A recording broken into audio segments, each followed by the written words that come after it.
سلام الناس، كنتمنى تكونوا بألف خير. مرحبا بكم في قناتي. اليوم ان شاء الله غادي نوريكم كيفاش تصاوبوا اسهل واسرع عجينه ديال لي كيش او لي تارتوليت سالي.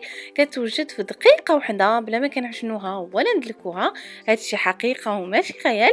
هاد الوصفه هادي غادي تنفعكم بزاف، سورتو بالنسبه للعيالات اللي خدامين واللي كيبغيو يصاوبوا الشيوات وما كيكونش عندهم الوقت بزاف. وحتى المكونات ديال هاد الوصفه هادي بسيطه بزاف ومتواجدين في كل بيت. ما نكثرش عليكم في الهضره وندوزو المقادير وطريقه التحضير. غادي خصنا 250 غرام ديال الطحين، 100 ملل ديال الزيت، 100 ملل ديال الماء دافي، معلقه صغيره ديال الخميره ديال الخبز، شويه ديال الملحه، نص معلقه ديال الثومه، هذا كيبقى شيء اختياري.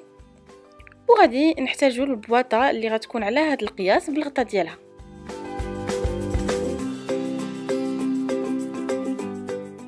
اولا غادي نديروا الطحين في البواطه، نزيدوا عليه الخميره ثم الملحه ونخلطهم بالمعلقه، من بعد نزيد عليهم الزيت والماء دافي.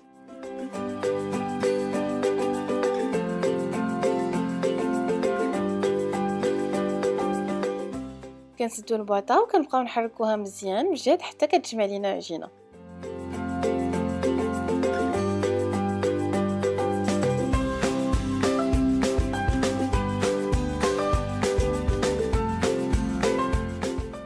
كنحطوا العجينه فوق لو بلون طرافاي وغير كنجمعوها بيدينا وكنطلقوها بالمدلك تكون شويه رقيقه، وكنديروها في لي مول ديال لي تارتوليت وكندخلوها الفران طيب نص طيبه تقريبا 10 دقائق الوقت اللي نوجدوا الحشوه ديالنا.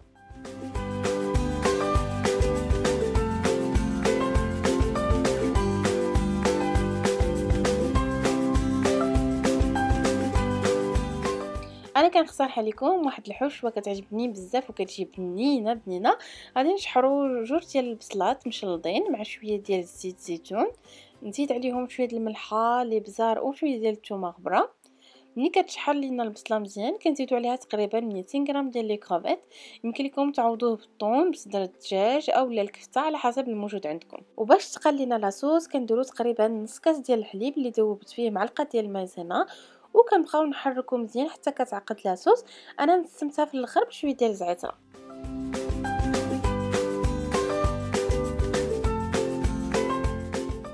دابا غادي ناخذوا لي فون دو طارت ديالنا ونعمروهم بالحشوه ونزيد عليهم شويه ديال الزيتون والفرماج محكوك وندخلوهم يطيبوا 5 حتى 10 دقائق ونقدموهم بالصحه وراحه.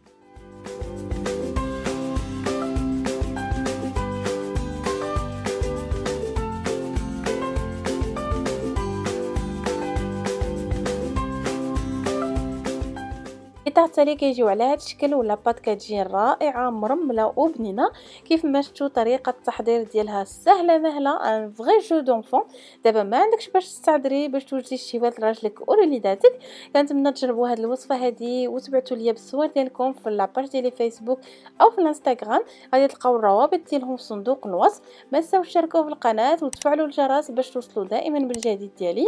تهلاو في راسكم والى الفيديو القادم ان شاء الله.